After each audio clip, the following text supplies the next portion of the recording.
सरकारी नौकरी के पीछे भागते हैं। जहां आजकल लोग सरकारी नौकरी के लिए कई तैयारियां करते हैं, तो वहीं कुछ लोग बिहार में ऐसे हैं जो वो खुद का अपना बिजनेस करके लोगों को मिसाल दे रहे हैं। जी हाँ, नमस्कार, मैं श्वेता और आप देख रहे हैं न्यूज़ फॉर नेशन। सरकारी नौकरी की धांधली को देखते हुए बिहार का जो एक युवक है वो सरकारी नौकरी छोड़कर अपना खुद का बिजनेस करने लगा और इस बिजनेस से वो लाखों की कमाई भी कर रहा है। कहाँ की है खबर और कौन है ये युवक, हम आपको बताते हैं। गोपालगंज में एक युवक दूध उत्पाद कर लोगों के लिए प्रेरणा स्रोत बन गया है। शुरुआती दिनों में कई समस्याओं को झेलते हुए विशाल राम 15 गायों का मालिक बन गया था। दूध का उत्पाद हर सालाना 10 लाख की आमदनी कमाकर कर रहा था।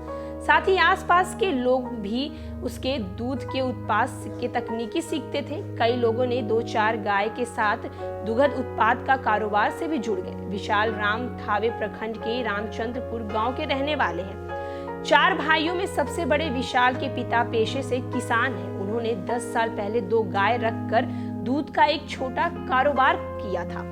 तब विशाल बीए की पढ़ाई कर रहा था। विशाल के मन में सरकारी नौकरी करने की इच्छा रहती थी, लेकिन अचानक एक दिन ऐसा समय आया कि उसे सरकारी नौकरी न करने का फैसला लिया, क्योंकि जिस नौकरी की चाहत मन में रखा था उसके लिए 5 लाख घूस मांगी गई थी। लेकिन गरीब किसान का बेटा उतना पैसा देने में असमर्थ था।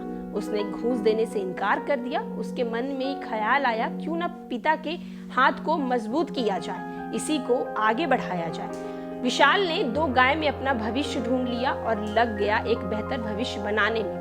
पशुपालन के बारे में उनकी दिलचस्पी बढ़ने लगी। उन्होंने तय किया कि वो अब पशुपालन का ही काम करेंगे। वर्ष 2013 में वे दूध निकालकर आसपास के इलाकों में बेचने लगी। हालांकि शुरुआत में उन्हें ज्यादा मुनाफा नहीं हुआ। शुरुआत में घाटे के बावजूद भी विशाल ने हार नहीं मानी और ना ही बिजनेस बदला।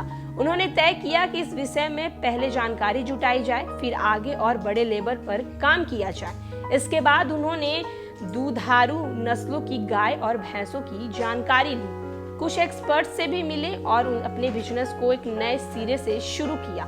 सबसे पहले उन्होंने गिर नस्ल की एक गाय खरीदी और उसकी अच्छी तरीके से देखरेख की और खान पान का भी ध्यान रखा। इसका फायदा भी हुआ, अधिक मात्रा में दूध का प्रोडक्शन होने लगा। इससे उनकी आमदनी बढ़ी और कुछ महीने के बाद उन्होंने पशुओं की संख्या और भी बढ़ा दी। आज उनके पास 15 पशु हैं। रोजाना 2 से ज्यादा क्विंटल दूध का उत्पादन होता है, जिससे हर महीने 80 से 90 हजार रुपए की कमाई होती है। विशाल बताते हैं कि मुझे सरकारी नौकरी करना था, लेकिन घूस की मांग की गई थी, पैसे नहीं थे, जिसके कारण नौकरी का ख्याल निकाल दिया और आज खुद को मैं बिजनेस कर काफी ज्यादा खुश हूँ और लोगों को इसकी जानकारी भी देता हूँ। शुरुआत में मुझे इस बिजनेस का कोई अनुभव तो नहीं था, इसके चलते मुझे 1 साल तक नुकसान उठाना पड़ा। गाय की कौन सी नस्ल खरीदनी है, उसकी कैसे देखरेख करनी है, उसके खान पान को किस तरीके से उसका ख्याल रखना है, मुझे इसकी कोई भी जानकारी नहीं थी। लेकिन धीरे धीरे लोगों से बातचीत की और प्रयासों से मैंने सीखा और दूध बेचकर मुनाफा कमाना भी शुरू कर दिया। पशुओं के चारों का खर्च अगर निकालने ले तो मुझे हर महीने 80 से 90 हजार रुपए का मुनाफा होता है। रोजाना पशुओं के 2 क्विंटल दूध का उत्पाद कर पूरे गोपालगंज जिले में बाजारों में सप्लाई की जाती है। विशाल कहते हैं कि सुनने में पशुपालन का काम आसान लगता है, लेकिन ऐसा नहीं है। अच्छे खान पान के अलावा पशुओं के स्वास्थ्य का भी विशेष ख्याल रखना पड़ता है। समय समय पे इनका मेडिकल चेकअप भी कराता रहता हूँ, जिससे कि वे स्वस्थ रहें। इसी मेहनत की वजह से आज मैं इतना अच्छा पैसा कमा रहा हूँ। अब तो कई लोग पशुपालन के लिए मुझसे सलाह लेने भी आते हैं। हालांकि विशाल को कई बार प्रयास करने के बाद भी सरकार की योजनाओं का लाभ नहीं मिल सका।